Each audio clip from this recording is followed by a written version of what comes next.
What's up, Cortez? What's going on? Hold on one second. I'm about to share this.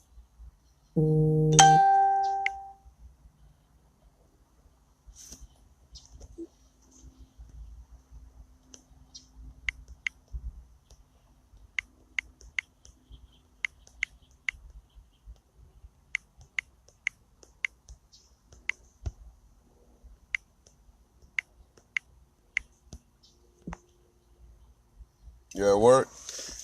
Yeah, I just got done myself. I'm sitting here in the car. We're about to do this little interview with Nate. Share this. What's up, Jesse? Hey, man, guys, if you guys can share this in all the groups you can, share this in the groups. I'm just waiting for Nate to come on. Once Nate comes on, we'll start the conversation. So share it in as many groups as you guys can. I'm gonna invite some more people. What's up, Henry? Just share it. Okay, Nate's here. Hold on one second. Okay, hold on one second.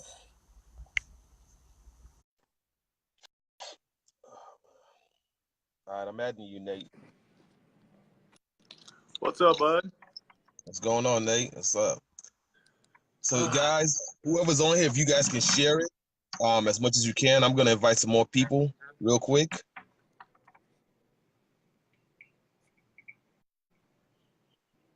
Try to build up the audience. Yeah, I'll throw some people on here real fast too. Okay. Oh, I'm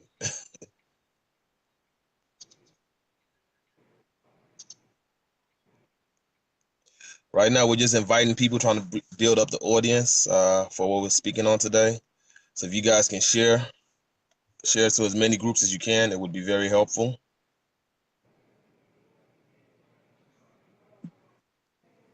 I think I could go. Oh man, are you What's up? from Chicago? Or are you back in H Town I'm in there? Houston now. What's up? What's up, guys? What's up, Dwayne? What's up, everybody? Please share this in as many groups as you can.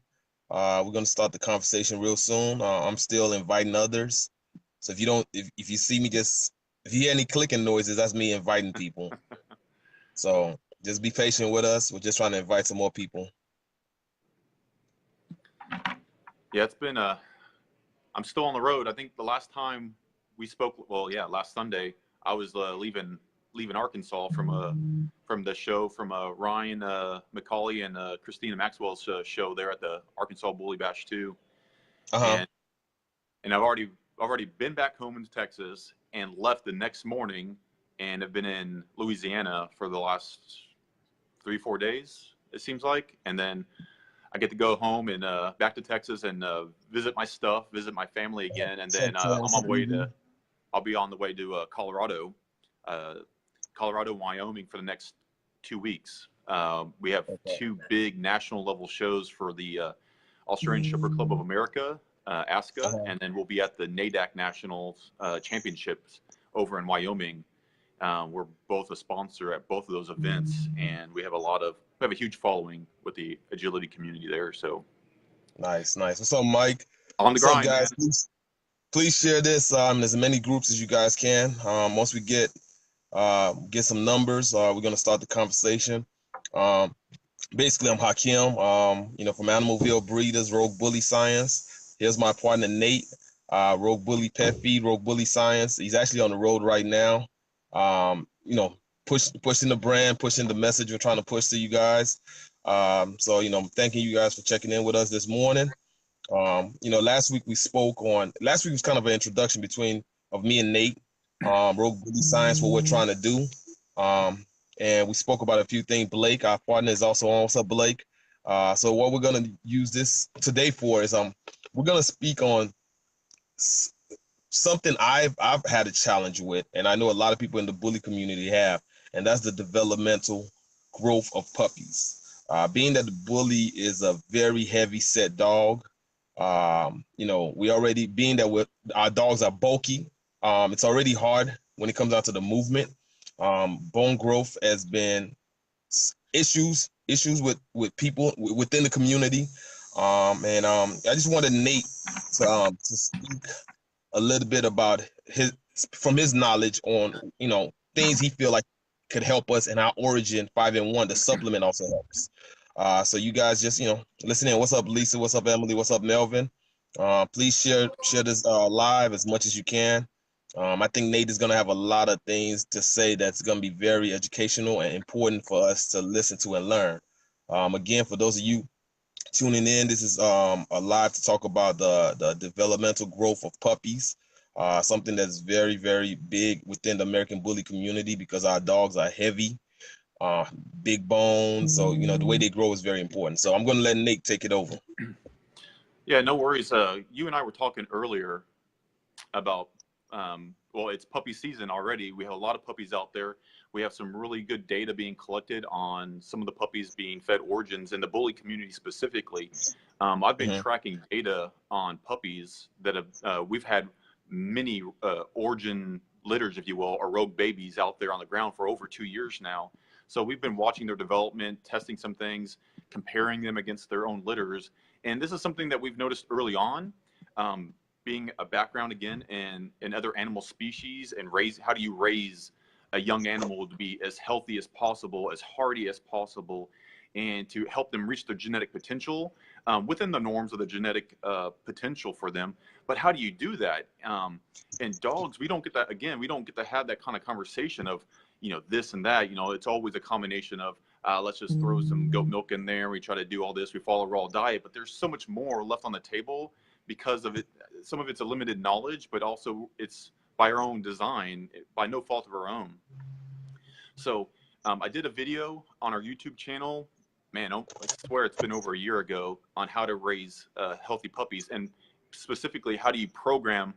Oh, you scared me for a second. I was like, that bottle looked a little odd, man. Oh, you said what? I was like, it's a little early for Jack Daniels, my friend. But yeah, we can actually program puppy health from the very beginning, from a young animal's from day one when they take in supplemental feed, not off the mother. And being that the bullies are heavier bred, weight-wise, their mass to weight ratio, if you will, and their size really impacts the development on the bones. And again, there's genetics. Obviously, we can't argue that. There's structure, but how do you reach genetic potential? What are we leaving on the table? That's hopefully what we get to talk about a little bit today. Okay.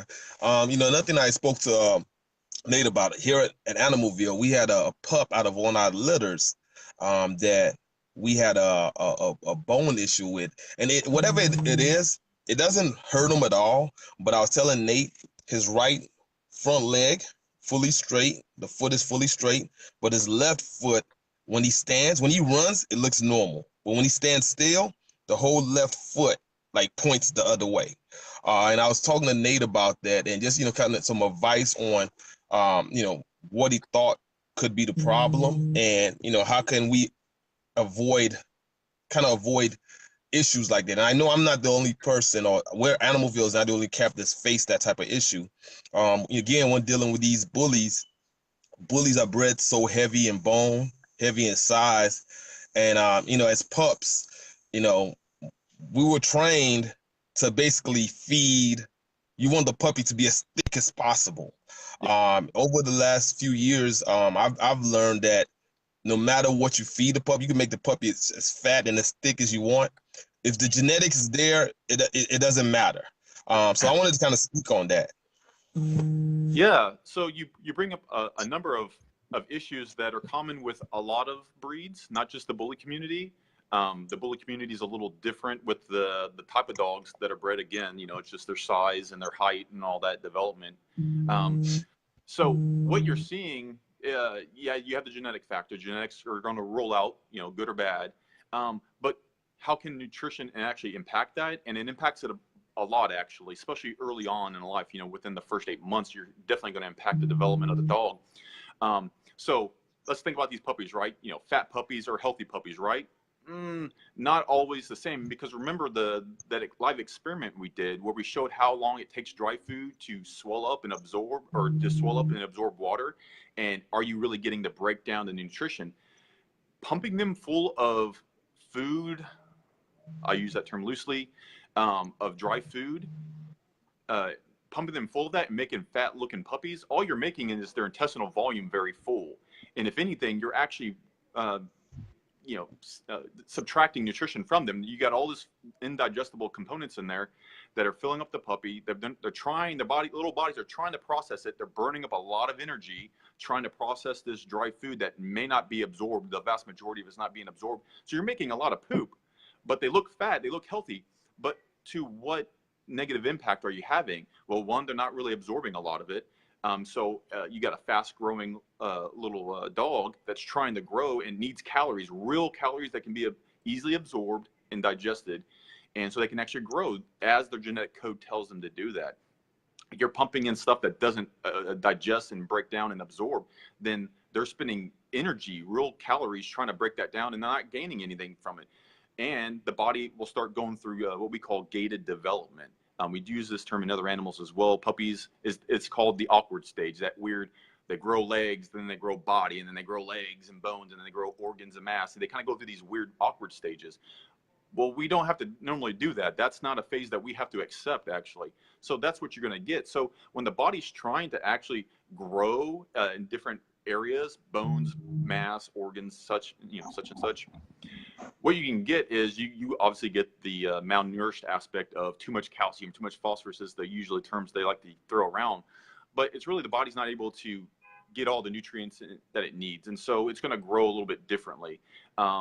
We also talked about why that one foot turns out while the other one's staying straight when they're at when he's at a static movement versus his gait, he looks normal. Well, some of that also is over tightening of muscles. You can have a muscle attachment issue as well on that one side that's going to cause that one to cock out and keep the elbow tight, and this one's a little loose, so it's going to stay more forward and front.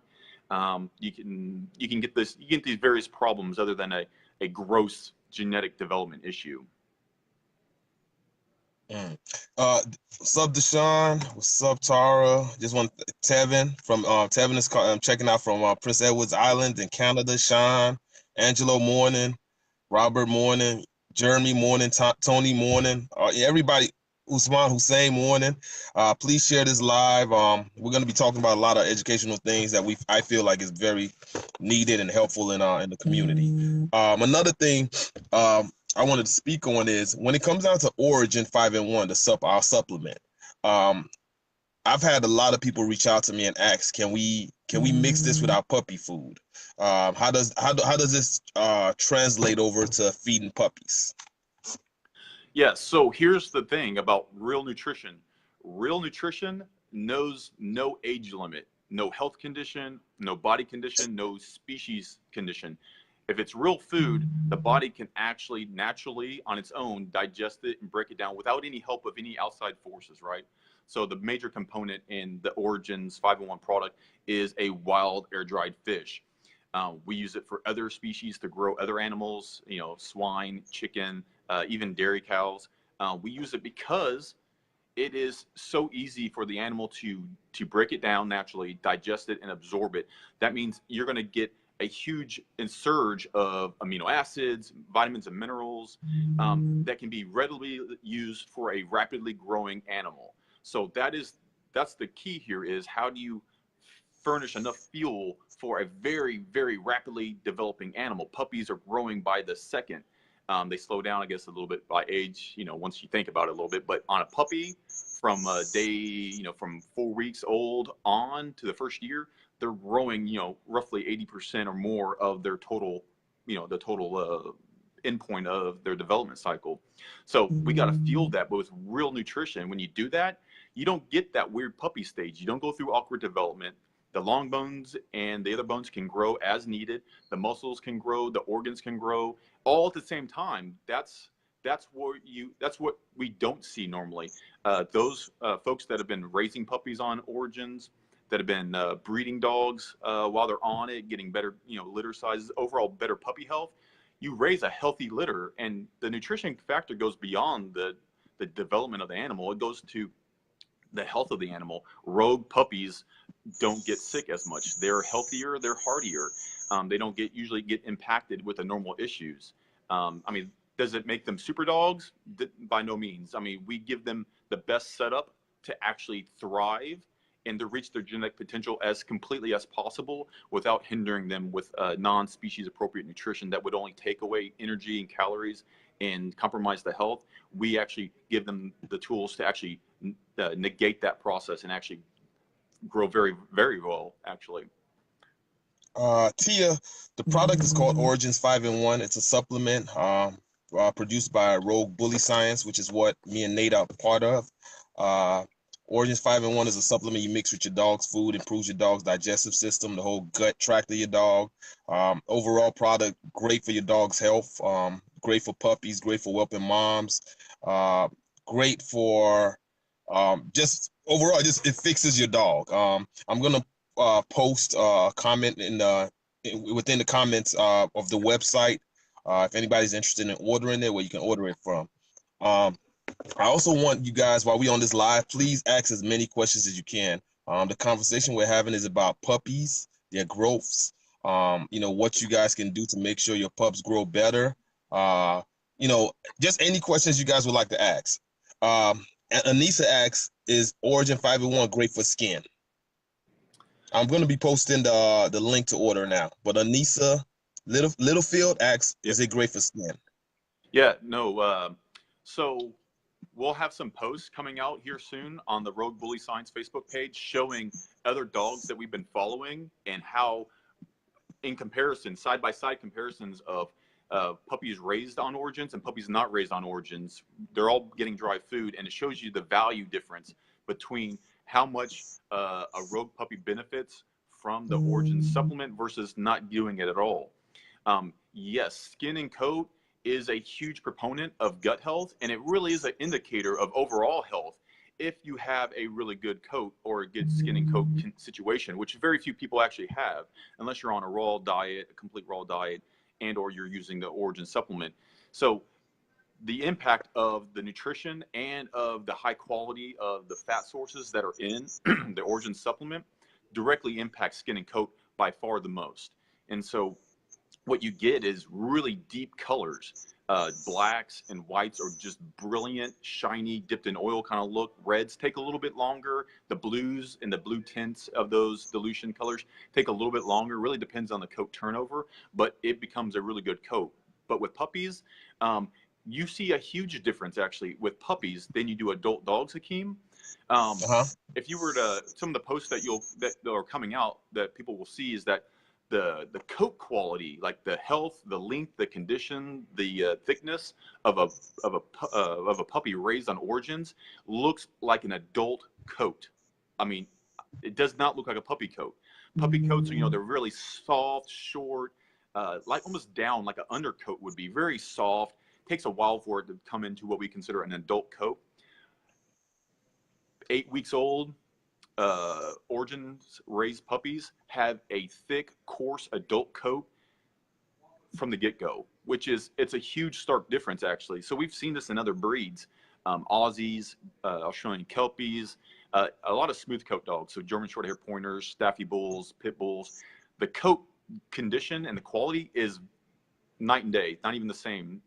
Some people have even commented on other people's dogs, asking them how old they were, and they didn't believe them. They thought that they were a month older than what they said they were. Like, that is the kind of growth development that you get, not in the skin and coat, but in the overall dog.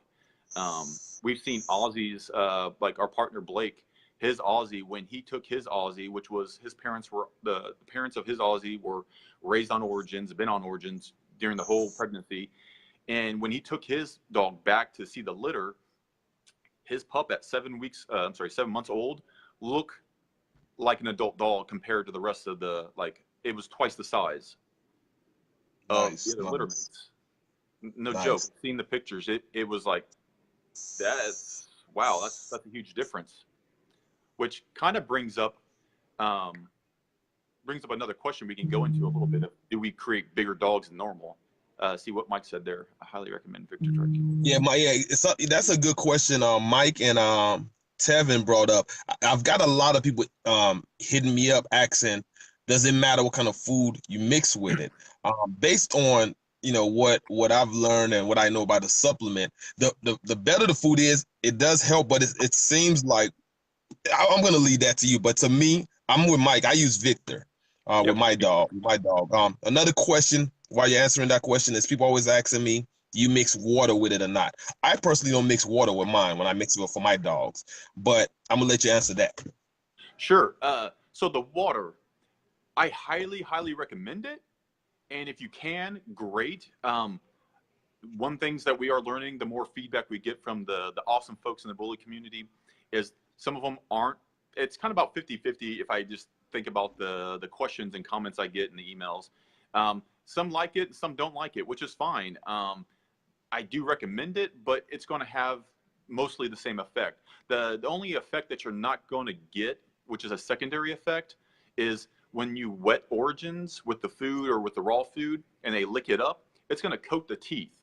The digestive enzymes get activated with water. They kind of take a little time to reanimate, but once they animate really quickly, they actually start working on the teeth. So if you have a dog that's been on dry food, they get stained, they get impactions in the gum line, they get some gum inflammation sometimes because it gets impacted in there, kind of rots the teeth out, gingivitis, gum disease, stuff like that.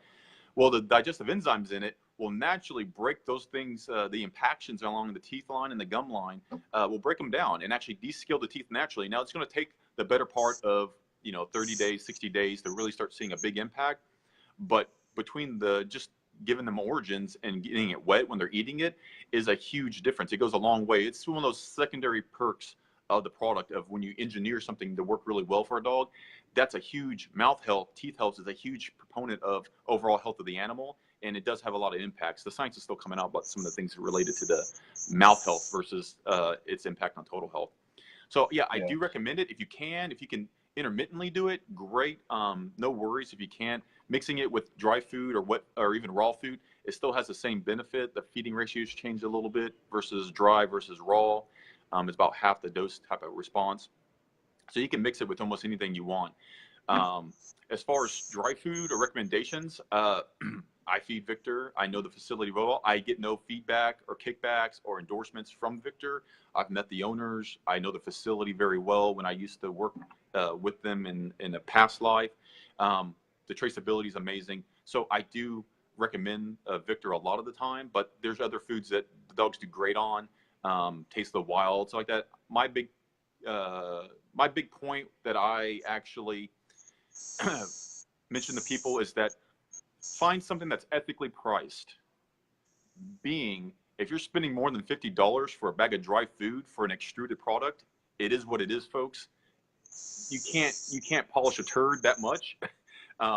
So if you're paying more than $50, you're wasting some money. There's better options out there. When you use an origins, it unlocks. Nate, you're back.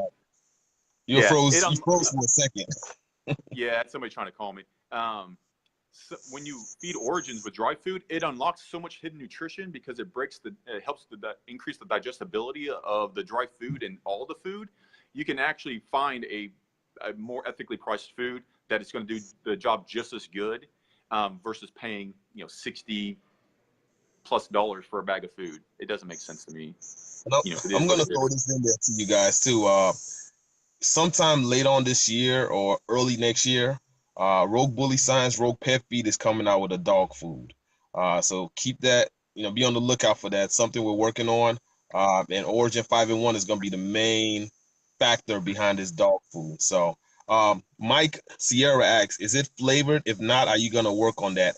I'm going to speak on my experience. The product is so natural. It's definitely flavored because when you open it up, you're going to smell it.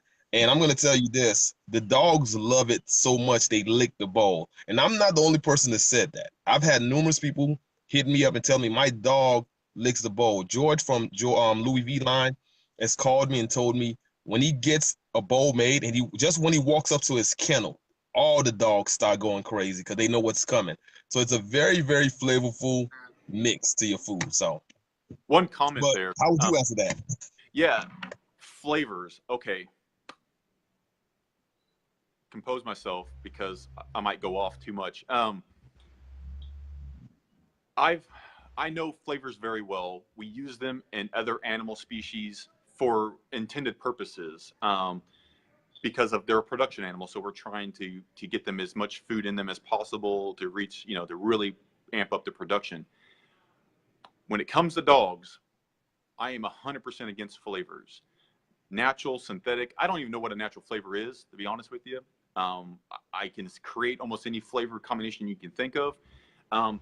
When a product is all natural, it means all natural. No flavors, no weird additives in there to increase palatability. Real food is very palatable to a dog. The olfactory senses on dog and their flavor sensors got to be off the chart compared to humans. We know the olfactory nerve sensories are at least 1,000 times, if not more, than humans. So they can smell a huge difference. So when you're feeding a dog, if you just take I wrote about it before on an article, it's called Trust Your Nose. Open your bag of dog food and breathe it in. What do you smell? You can't tell what the primary ingredients are at all. It smells like chemicals to me. And that has to deal with a lot of the chicken fat products that are sprayed on it, that have preservatives all in them to keep them from oxidizing, stuff like that, because of the nature of them. That's what they're spraying on there to pick up palatability and flavor, is try to get the dog to eat something that it normally would never eat. You give the dog a choice between raw level nutrition, raw food, origins that smell natural, that it is what it is. They will choose something like that over dry food every time. So basically, Mike, you don't want something with flavor in it. Flavor, if they call it flavor, it's really fake. It's not. Yeah, well, it is. It's Fake. It's unnatural. not natural. So this is a term that gets used a lot, actually. All natural, no artificial ingredients. I'm like, well, flavors, natural preservatives and flavors, that's not natural. Show me, where do you find preservatives in nature that are, some people might say rosemary oil extract and stuff like that, but that's an extruded product that you have to squeeze out of it in high concentrations. So that's not, it's artificial and in the sense that it is a human grade product, or it's natural, rosemary oil, a lot of fats and not that, but they would not be available in those concentrations. To me, as a purist, that is unnatural. They would not get that much oil content that concentrated ever if they ever to eat anything naturally, or to eat a prey animal. Or any of the sort, they would not get that kind of concentration. So that is unnatural. That is not natural or nature intended. So I'm getting off that soapbox. If it smells like bacon, if it smells like bacon, that's not natural. Well, I mean, just to not pick on any other products, but I'll go on the human product side, right? Reese's Pieces, those peanut butter cups. You think that's real butter? No. No, it's not. That's an artificial flavor, actually. That's designed. That's engineered. It's not real peanut butter at all. They might have a little bit of peanut meal in there, but it's mostly flavor. I've created peanut butter dog food back in the day, a flavor to make peanut butter dog food for folks. I've made apple flavored corn. I've done a lot of testing in deer and other ungulates and elk. Horses use a lot of flavors to actually get them to eat food and not go off of food. So molasses, stuff like that. Again, molasses is an extracted product. It's a concentrated product. You would never get that well.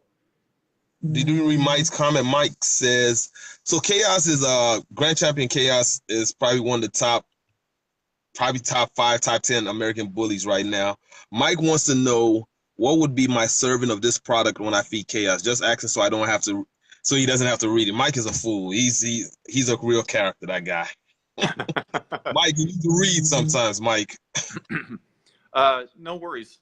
The general concept for feeding the bully breeds is if you look at the instructions on the bag, Mike, I say go work your way up to half the recommended dose for their weight, because the size of these bully breeds compared to their metabolic activity level throws my feeding chart off, because it's designed for performance dogs. So the new bags that we have coming out next month actually have a line for how to feed a bulldog and bully breeds, and it's to work them up to half that dose. And then, but at the same time, remember, I've not created a non-functional tool. I will never do that. So Origins is a tool. So that is my guideline to get to that range of that half that dose for their weight, Mike. but you can play with the inclusion levels to get the whatever you're trying to accomplish. You're trying to add more weight, you're trying to add more health or fix a health issue. You can almost double the dose of the Origin supplement compared to what you're doing now. You'll just have to drop down some things. So if you're, I don't remember if Mike's feeding dry food or feeding raw, but He's if you're using feeding Victor. okay, so yeah, you can drop down the amount of dry food you're feeding if you're trying to address a certain issue by a lot. Or if you're just trying to boost something up, you can actually drop down the dry food and bump up the Origins, because the Origins will be cheaper in the long run for you. You're going to unlock a lot of hidden nutrition. So you could drop the dry food down a little bit and pick up the Origins a little bit. Just make sure the dog is handling it from a GI tract, because the only limiting factor with Origins is how much oil, fish oil, can a dog handle. Just like in humans, too much fish oil, it kind of greases the wheels a little too much, and it comes out the other end a little looser than normal. But that's just the response of too much oil, because that is raw, wild level raw oil in there that's naturally part of the fish. So that's the only limiting factor. But I feed to my dogs double the amount. All my dogs get double the amount because I feed a different feeding strategy. So again, it's a tool. You're trying to increase weight, you can bump that up and feed a little more Origins than you do dry food, and just raise the levels to get the efficiencies. Or if you're feeding raw, you can mix the two. You can feed more raw and less Origins, or you can feed equal amounts Origins and raw and raise them up, or you can feed Origins is cheaper than raw food ever, so you can add more Origins and raise it up as the dog is adding weight, as you're exercising, and just treat it like you would normally, just trying to add more calories. Because all it is at the end of the day is we're just trying to get as many calories into them to maintain the body condition that we're wanting to maintain. In the case of puppies, we're trying to make sure that they have surplus of calories that they can use to grow as their genetic potential is telling them to grow. Because if they don't have that level of nutrition available to them, the body's going to make a list of where the calories have to go. And if it doesn't have enough, it's not going to grow them. So in the case of a puppy, some of these bully breeds, if they don't have enough calories in reserve to grow long bones or to grow bones while they're adding mass or body weight to them, the bones are going to suffer. And that's where you get, you get turned out elbows. You can get, bowing, the bowing effect of some dogs, especially those bulldogs. They get bowing because the body's trying to grow weight, and the long bones are trying to they don't have enough calories to grow sometimes. And so you get an overdevelopment of maybe the pressure pushing down on the bone, and the longer outer bone will start growing to kind of compensate for that weight, and the inner bone won't. So you'll have an overgrowth, which has caused that bowing effect. We've already shown once before that which will be in another, I think we got that post coming, where we actually corrected a bowed elbows, and now the dog is straight. It got straight legs, and before it did not have straight legs, and that's where we were working on some of the bully stuff as well. So those are prime examples. Okay. Michael Terry, what if I'm feeding Origin kibble? What's this product gonna add to that diet? Origin kibble. So what's going to happen is you're going to add too much protein and too much fat. If you're feeding a Cana or the Origins spelled incorrectly, or the GENS, that Origin spelled incorrectly, dry food, you're going to add way too much protein and way too much fat. It's really going to cause some loose stools. Either you're going to drop it down a lot, the dry food Origins down a lot to correct that imbalance, or use a little of the Origins supplement, the canine supplement. The other factor is you're paying a lot for something that you should be paying that much. That dog food is very expensive. Yeah, well, they cram a lot of fat and protein in there in that process to extrude it, to make it try to do better than what it normally is. Because remember, it's an inefficient, dry kibble is an inefficient transporter of nutrition. The quality, the factor, the condition of it is not available. So they try to overcompensate, in my opinion, that's my opinion, by putting all this meat and fat in there, because they know it's so inefficient that any increase in the quality they can put in there, they'll get a little bit more benefit out of it.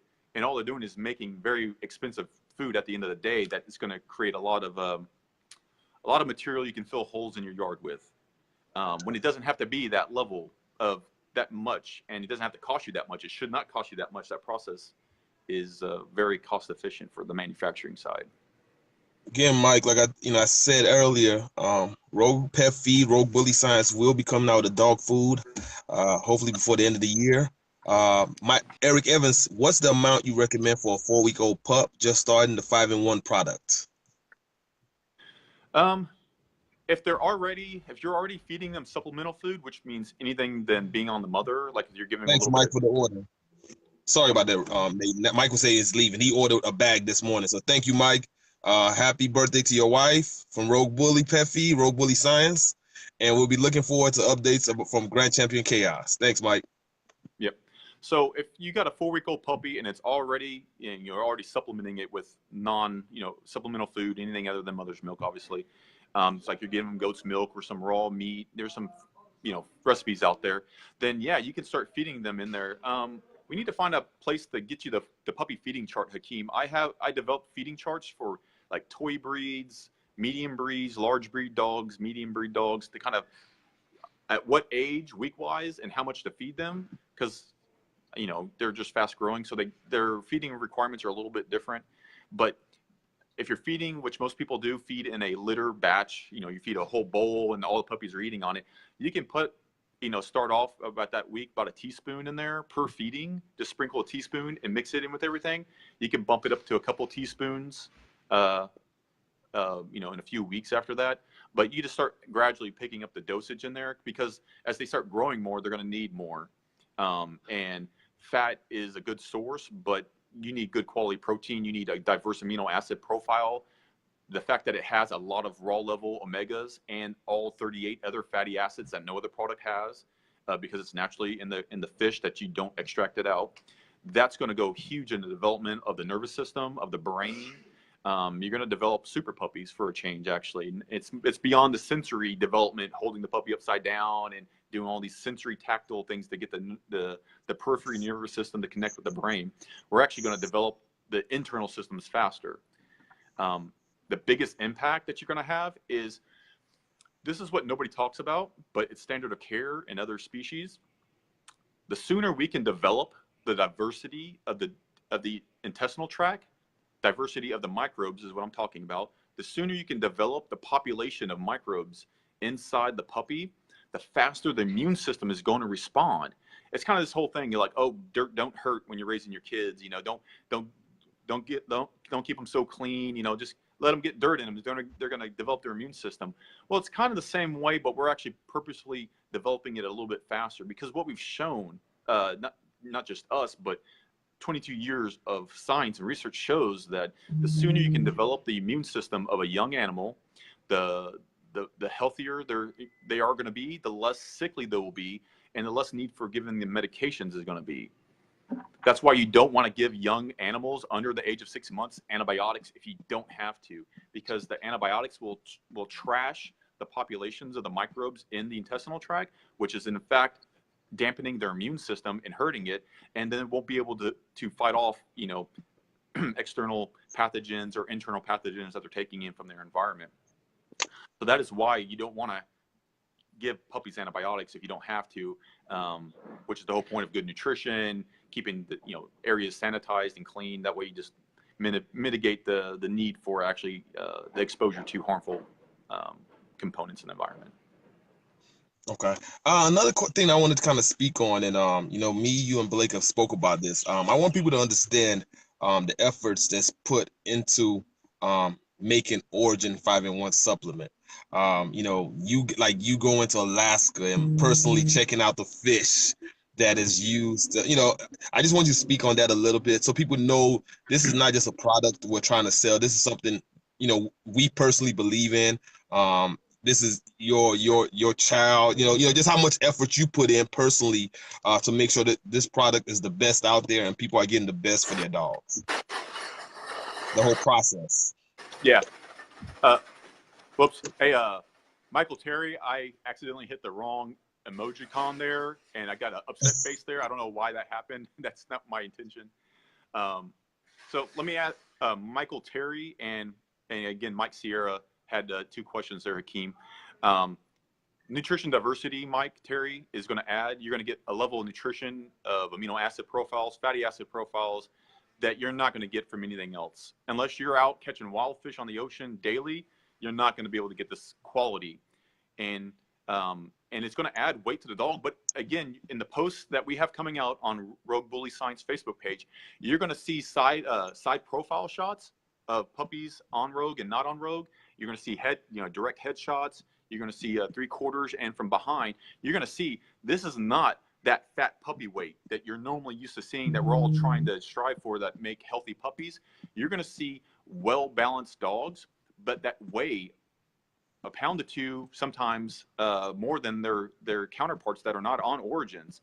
And the pictures coming, I have the weights listed of the weight of the dog, and you're talking about a solid 2 to 3 pound gain week to week on puppies raised on Origin. So it's the best kind of weight that you want, because the puppies grow proportionally. They're not growing out and then up and then out and then up. They're growing imbalanced. I originally thought, when I saw a litter that I raised on it, I was like, this is interesting. Maybe it's just my own artifact that I'm noticing it. I've had a lot of breeders over the last 3 years tell me this time and time again, that their puppies grow better than they've ever grown before. They're healthier. They don't get parasites. Their fecal checks are always clear, but they warm them just because they're used to warming them, just to be for a safety purpose. But all their fecals are negative all the time. So that's kind of what you plan to expect, Michael Terry and Mike Sierra. To your point, Hakeem, that just so folks know, because it's going to take a while for us to understand the whole story of what I've done with this product.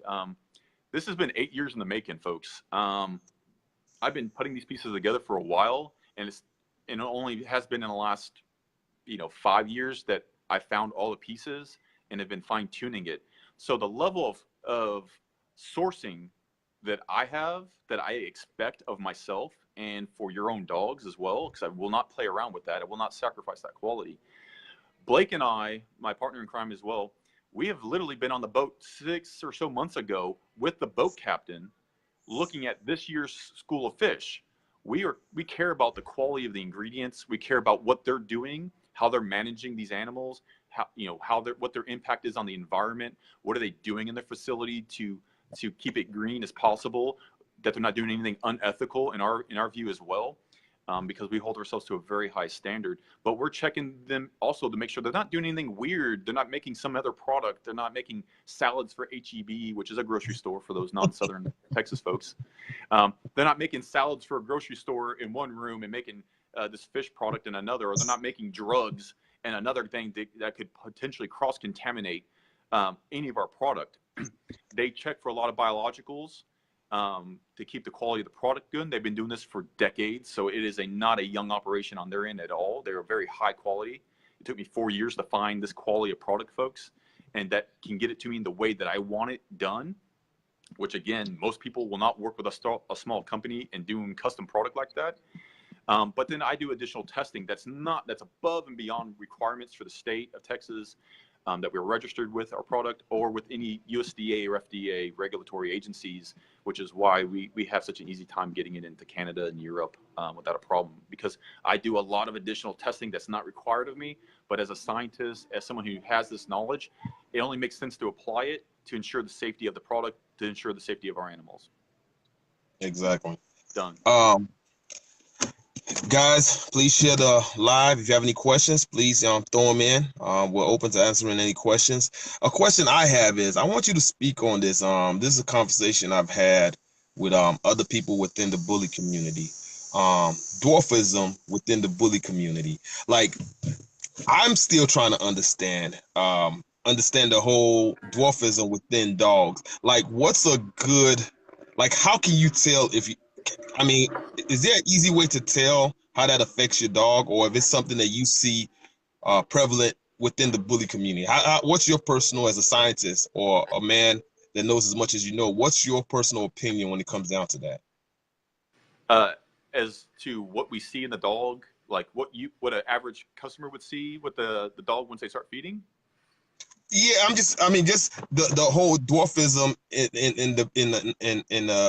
in the overall picture, like the way it's spoken about within the bully community is a negative thing. Is this something you see personally a lot in the bully community? Do we confuse a pocket dog, but it's really a dwarf? I mean, how would you? That's going to take some deeper science there, Hakeem, to understand dwarfism and the prevalence of it. It's going to take some genetic testing, which we have seen this, and occasionally we can see this in other breeds that they're like, wow, that dog is smaller than expected. Damn, he looks good, but the potential that he could be a dwarf is something that weighs on their mind and that they are vigilant on. But again, it's going to be taken, it's about the testing. Now, if dwarfism is prevalent or on some level prevalent, that's a significant occurrence, then testing is going to be your best way. But because if it is dwarfism, and the effects of dwarfism changes the game a little bit, and it brings new issues that may have to be addressed, because you're talking about bone development, connections of muscle points that could pull elbows in, different attachment points on the prosternum, affects the gait, affects the overall size. Also, I'm not so versed on any health effects associated with the dwarfism. So everything it's not just one thing causes one problem. One thing causes a cascade of problems that resonate throughout the animal. So understanding a systems approach of what this actually does in a breeding program and to the dog itself, it has a systemic impact on it. So is it a negative thing? There's pros and cons. It's about what does that breeder want to do with it? What are they hoping to do? Knowing the pros and cons of what that impact has, and just mitigating that and managing that to the best of their ability. And I think maintaining health at the bottom, at the end of the day, maintaining health and improving health that actually adds value to the animal and helps them have a higher quality of life, even maybe a longer quality of life as well. The average health lifespan would be even better. That's a winning proposition right there. So if you can focus on things like that, you can help mitigate some other potential health issues associated with whatever the program is doing or encountering. Lindsay Dugan took some rogue samples to I guess a horse center where they ride horses, and I guess the people that work there are saying we need to make some for horses, which I think is in the works. I don't know if you see a comment right there. Okay. No, I know Lindsay. Hakeem, am I coming through clear? You're breaking up a little now. I mean, I can see you, but your voice is breaking up.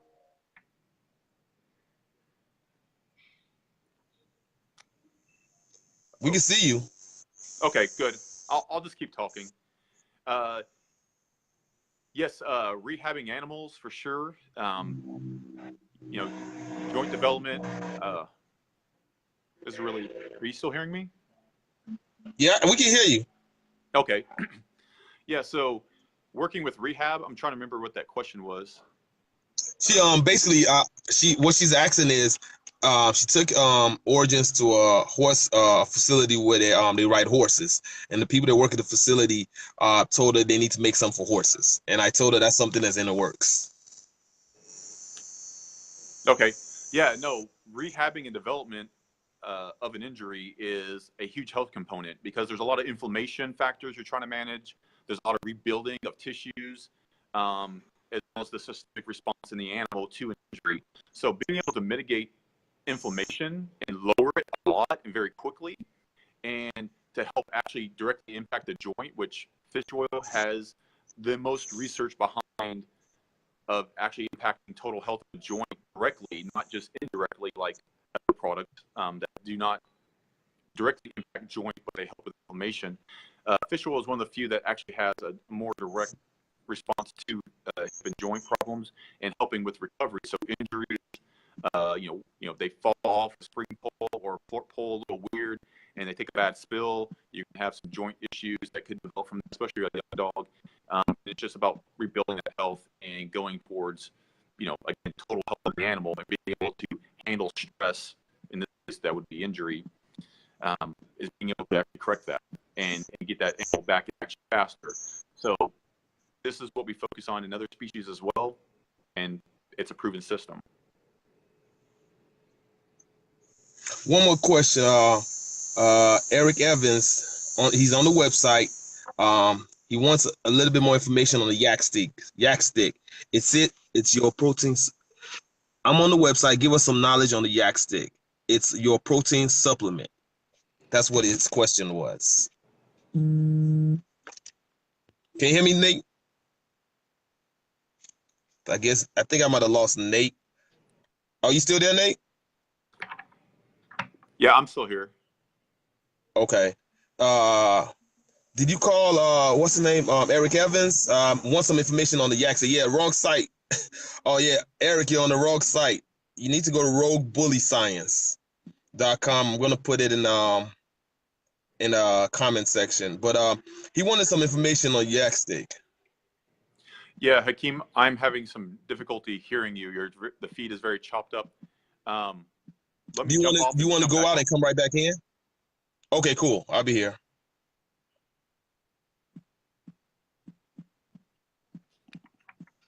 Hold on 1 second, guys. I'm gonna. So we're having some connection difficulties with Nate. He'll be right back. What's up, Daquan? Please share the live. Eric, we're gonna have some yak stick on the Rogue Bully Science website. So basically, the Rogue Bully Science website is based for the bully community. So that's why we try to direct everybody to go to the roguebullyscience.com website. We're gonna have yak stick there soon. Yak stick is a very, very great treat to add to your program, add to your dog. It's full of protein. Most of these treats that you see have no these chew treats that you see have no value. Yak stick is 100% protein, so it would be great for you. Hold on, just waiting for Nate. Okay, Nate is back, so we're gonna add Nate on real quick. While we're adding Nate on, please share this live. Very informative. If you have any questions, please let us know. Like I said, we're here to teach. Rogue Bully Science is going to be bringing a lot of different things to the American bully community. Hold on 1 second, Nate. Let me see if I can add you. Okay, I see you, Nate.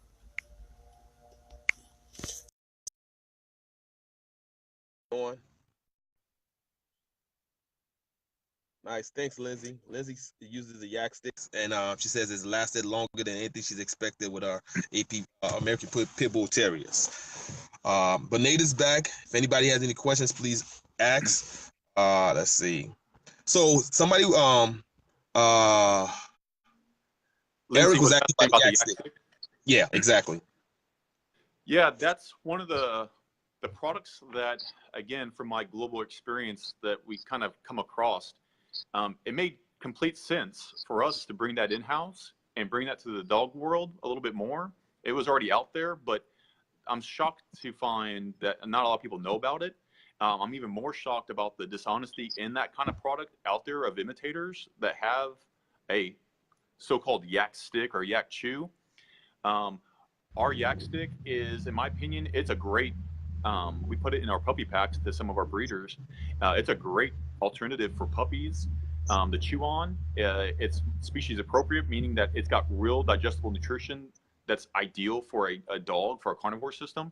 Now, is it something they would find in the wild? No, but you have a fermented product because it's just yak cheese, right? It's just cheese coagulated, microbes turning sugars into a gelatin type product, and then they smoke it. So it has real protein that's fermented, processed into a form that is more absorbable for a dog. But in this case, it's a chew. It's designed for cleaning teeth, and if you're going to give your dog something to chew on, if you don't have a raw bone, or you want something cleaner than a raw bone than floating around your kitchen or your car, you can give them this yak stick. It falls apart in pieces. When it does, it crumbles off in pieces. It gives a lot of surface area. So when the dog starts chewing on it and moves it from side to side, it actually starts scraping the teeth just like a raw bone. In some cases, I think it might be better than a raw bone in some factors, being that you can eat the whole thing. It's not a horn. They're not going to crack the teeth on it. It doesn't smell like a bully stick. Most cases, it lasts longer than a bully stick. But also the same factors that a dog eating a bully stick, if you pay attention to them, they just cram it into the back of their mouth and they're just chewing on it. They're just trying to break it apart because they want to swallow it. Well, they're not. It's a distraction. It's a tendon. It's really not a nutritional component. And they're just chewing on it just to get it down the throat.